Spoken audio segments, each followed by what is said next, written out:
Hi, I'm John Wood. Welcome to the Learning to Tie Fly Tying series.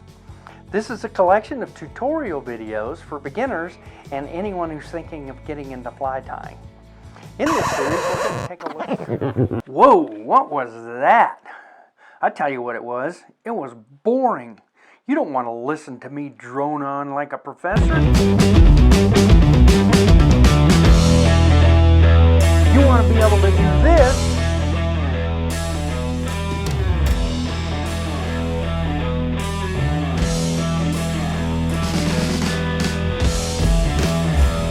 so you can get in on some of this.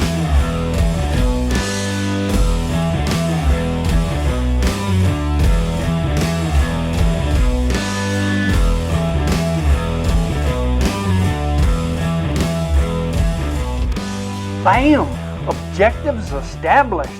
Number one, you want to tie flies. Number two, you want to catch some fish on those flies. And number three, let's not let this get boring.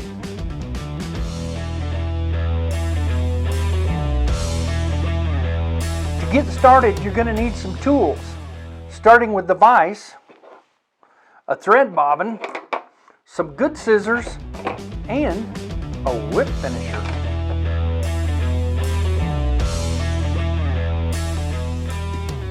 So let's talk fly tying vices.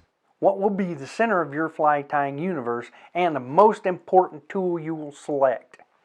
So the one that you select should have 4 characteristics. Number one, it should be solid, both in the way it holds the hook and how it sits or clamps onto your working table. Number two, it should be easy to operate. Hook out, hook in. Number three, it should be able to hold a wide range of hooks, whether you want to tie small trout flies or bigger creations on much larger hooks. Your vise should be able to handle the full range. And number four, it should have some type of rotation.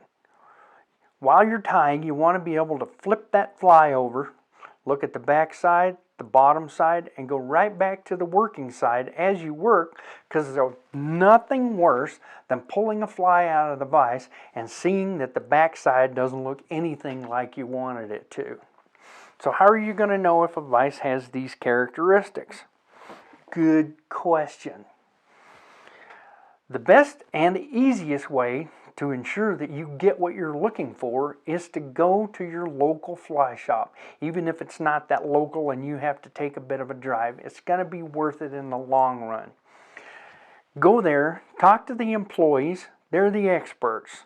Let them show you the vices they have, ask as many questions as you can, and operate those vices. See what fits your hand, what will work best for you. Trust me, you'll know right away once you've handled a few styles. The other thing is, don't be a cheapskate. No, you don't have to spend the kids' college fund, but don't expect to buy a $20 vise, walk out of the fly shop, and be happy with it for the next 2 decades, or maybe even the next 2 weeks.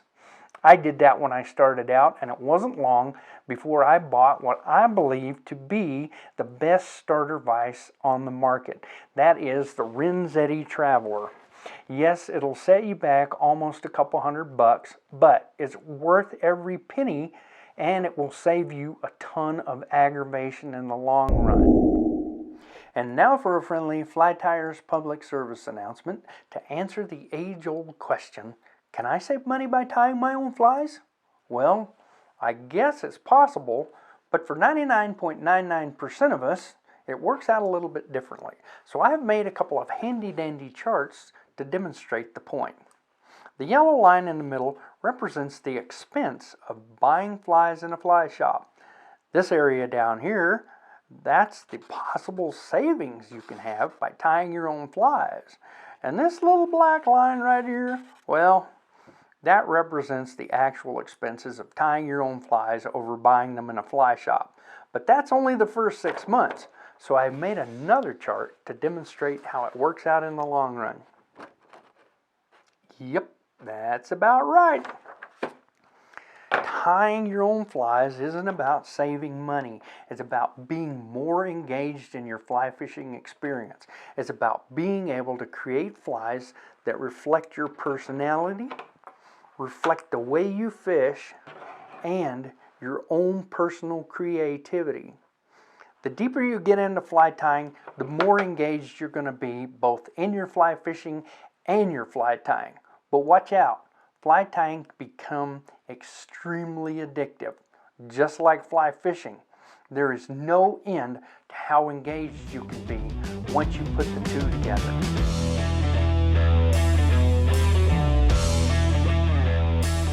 Next up is the bobbin, also known as a thread bobbin or bobbin holder. For the purposes of our discussion and simplicity, we're going to simply call it a bobbin.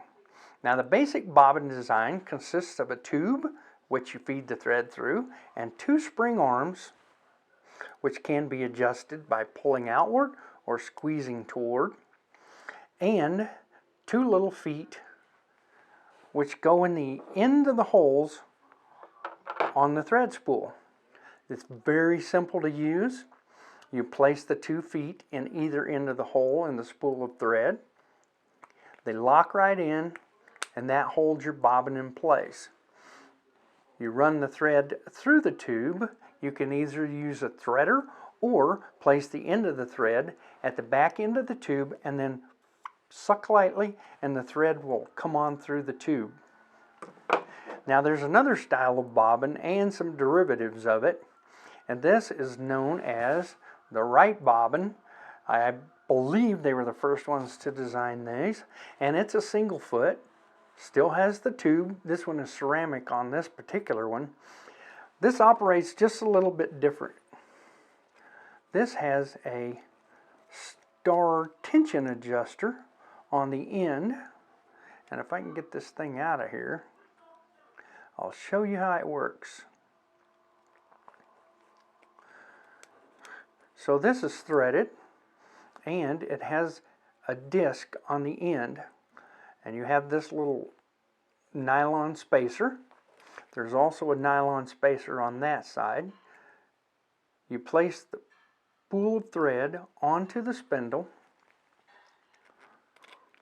put your tensioner screw back in there, screw it down until it starts to click.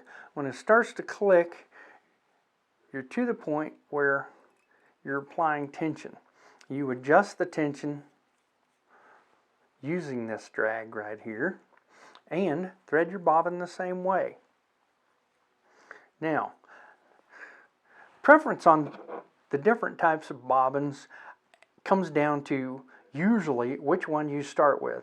I started with this one. This is the one I prefer. A lot of people prefer this one over this type, but I like this one because it's easy to apply tension here. You can keep your tension on your spring feet rather loose, and then all you have to do is squeeze while you're using it or lay your finger across the spool as you're pulling the thread off.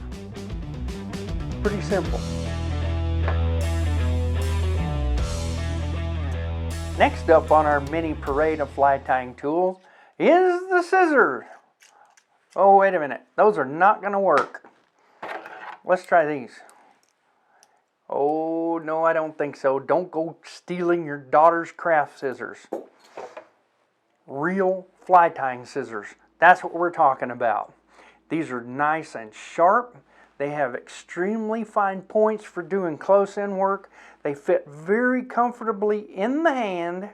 And yes, they're a little bit expensive, but it's worth every penny. I tied for years with the cheapest scissors I could find, even though they were designed for fly tying.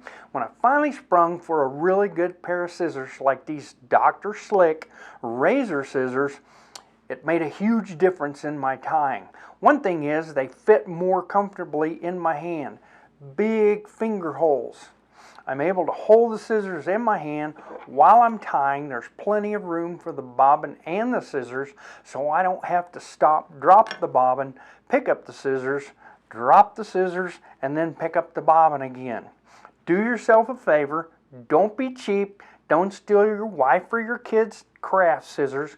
Go buy some real fly tying scissors. You'll be happy you did it. And last on our mini parade of fly tying tools is the whip finisher. Now this is the Mattarelli style whip finisher. There's another that's made of a couple of springs, which honestly I have never been able to learn to use. This Mattarelli though is very simple to use. It doesn't take more than a couple of tries before you'll have the hang of it, and we're going to show you how to do that later on.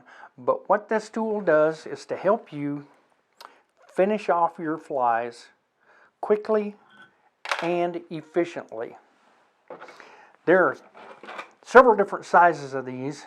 My favorite for small trout flies is the mini or mid-size whip finisher, also Mattarelli style, and I believe this one is a TMCO. Then you have your standard or mid-size and your extra reach. To begin with, I would suggest getting the mid or standard size because it's the easiest to learn how to use. Now there are a lot of people that are going to tell you you don't need that because you can whip finish with your fingers. But when you get some flies that have a lot of hackle up front or other materials that are kind of in the way, it's going to be much easier for you to use your whip finisher than to use your fingers. Go ahead, get one of these. They're not expensive, and it's going to make your tying, like the other items, a lot easier.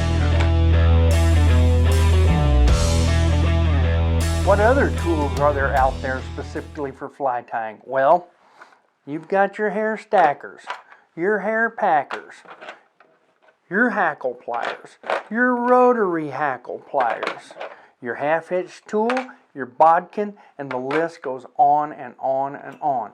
But like I said in the beginning, you don't need all of those tools to get started. But if you want to add to your collection and get it going in the beginning, go to your local fly shop, talk to the tying professionals there, and let them direct you to the tools that you're going to need for the flies that you think you want to tie in the future. So that's all for tools. Join me on the next video, and we're going to discuss some basics about thread and hooks.